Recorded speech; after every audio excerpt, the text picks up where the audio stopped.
আসসালামু আলাইকুম। ভার্সিটিতে এসেছিলাম পরীক্ষা দিতে। পরীক্ষা শেষ করে এখন যাব সিরাজগঞ্জের এনায়েতপুরের বিখ্যাত গোলাম মামার হোটেলে।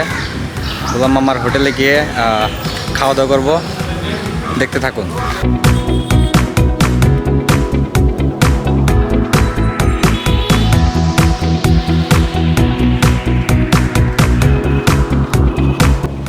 ভার্সিটি থেকে বের হয়ে চলে এলাম এনায়েতপুরের সবচেয়ে ভাইরাল একটা খাবারের জায়গায়, গোলাম হোটেল।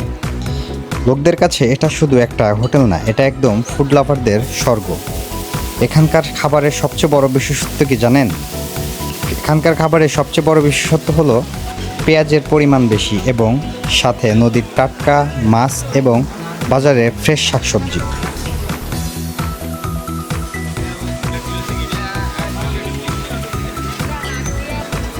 বিখ্যাত এই গোলামের হোটেলের মুরগির মাংস এবং টাটকা মাছের স্বাদ নিতে ফুড লাভাররা হাজির হন দেশের বিভিন্ন প্রান্ত থেকে।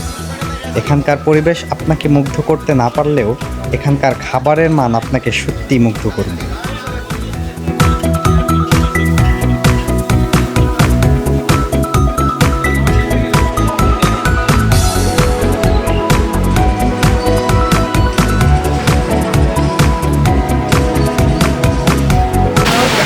অবশেষে আমরা নিজেদের খাওয়ার জন্য গরুর গোশ এবং সাদা ভাত নিয়েছি এবং সাথে মুরগি আছে।